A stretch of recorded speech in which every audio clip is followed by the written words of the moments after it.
Alright, I've been telling y'all. 2020. You can see there. Ram 2500.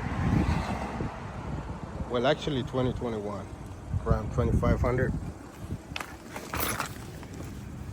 We got these. Look at it. Compressor clutch gone. It's broke. So we have to replace the compressor on these 2021 Ram 2500. So I've been telling y'all,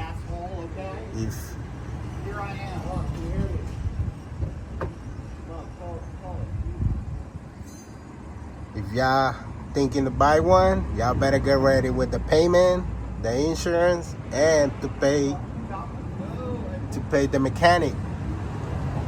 Y'all already know we here. Thanks a lot.